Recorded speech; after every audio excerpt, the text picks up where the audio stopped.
Hott, quote, 8-hour, close, Hott, E-T-U, Hott, and program complete. Command, E, Eritus, 5G Alliance, Web, Eritus, 5G, file name. And then back to the beginning. So that's a program that I wrote, and I added, it'll actually give me any ASCII character from 0 through 255. If it's a character that the speech does not ordinarily say, there are data statements in the program that add that word, and then anything below 32 or above 127, it'll come back and give me the ASCII code. So I've been able to go in and actually read program lines and get every character that's there. That's a program as well as a cataloger that has evolved over the past couple of years. Because I found basically if I wanted to do anything, especially at first, I had to write it myself. And that was a challenge just in itself to learn how to program. It took a lot of work and a lot of frustration, but now it's gotten relatively easy. It's certainly not easy by any means, but it's a lot of fun. It's gotten to the point now where it's really enjoyable. And it's still a challenge, but a lot of fun to go in and write and modify programs. I started out as probably most people did by modifying programs, and then I really started writing some of my own. Any other questions? Do you monitor all the activity on the BBS even when you're not there? Do you have a way to push them? It dumps to disk, essentially.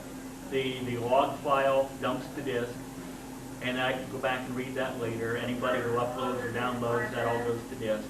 So instead of using the printer, I just set disk space aside. Then I can dump those files to speech and read them. Or, for example, for about the first time, about 3 weeks ago, I had somebody log on to the board and leave some very profane messages. I went on, I essentially do a lot of my control from the bulletin board from the other telephone. I'll call it up, and with special access, I can get on and I can read the disks, I can delete messages, etc. Something that a lot of people would have to do separately. I've modified the program so I can do that online. So I deleted those messages, then I pulled the disks out of the system, and I've written a program to keep the user file up to date. And I just went in and in about 30 seconds deleted that user and made that number available again. So that's the kind of thing that has taken some development work, but now it's relatively easy for me to go in and maintain and modify the bulletin board program.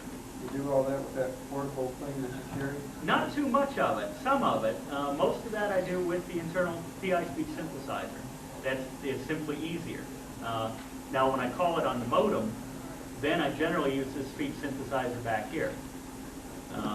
Since the Braille and Speak over here is battery operated, I tend not to use that any more than I really need to, just because I like to save it for long text files and really editing jobs that take a lot of work. The other interesting thing I did for the first time the other day, which I know I'll do more of, is I listed a program to the Braille and Speak, and then edited the program in the Braille and Speak, sent it back to the TI as a text file, and converted it back into a program. And it was one I added speech to, so it was very easy to do that, and probably took me half an hour to do what on the TI would have taken about an hour and a half. So that was really great, and I know I'll do more of that. So there are all kinds of little shortcuts. A lot of the things I do still take much longer than it would take for a sighted person to do them, but they get done, and that I figure is what's important. What's the name of your BBS and the phone number? Okay, yeah, it's the Spirit of 99 TIBS, TIBBS. It's 614-263-3412.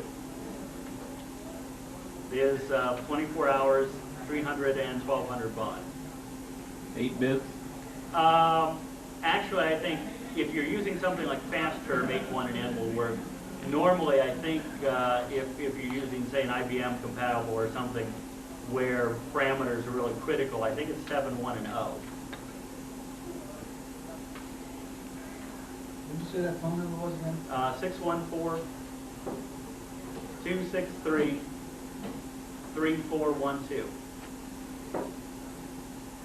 I've done quite a bit with the bulletin board, partly with me in mind, but also because I think it's convenient to make it very easy to download files.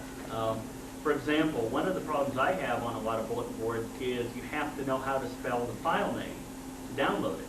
Now for me that's somewhat difficult. With Braille and Speak that's eased it, but you don't know how many times I call the bulletin board, I would dump the file list to disk.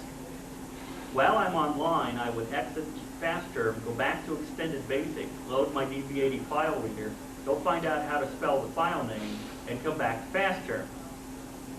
That's a real pain. It works, but it's a real pain. So what I've set up on the board is all you have to do if you are looking through the catalog, you have a choice. It's the end of each file of next, abort, or download.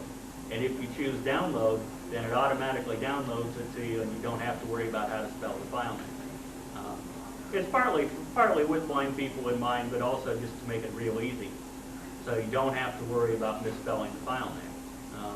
So you actually have several options when you get on and look at the file directories.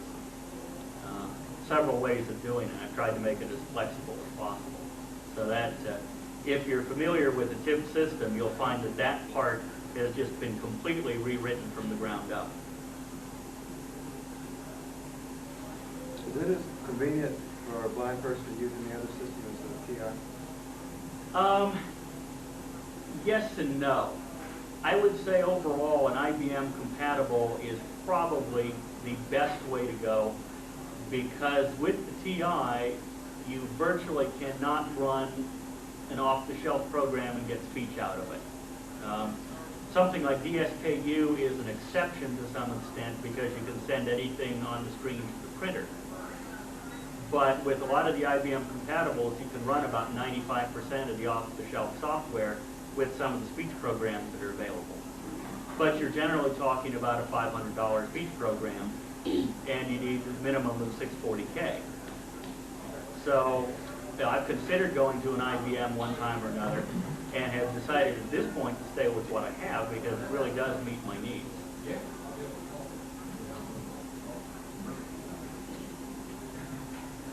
Any other questions?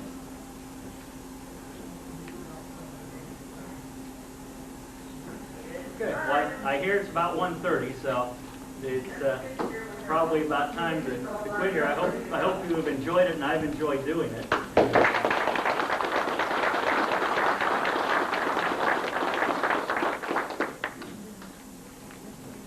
If you want to come up and sing anything, you're more than welcome to.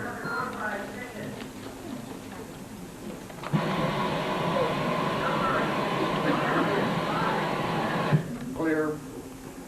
Those are some programs that are built into Extended Basic.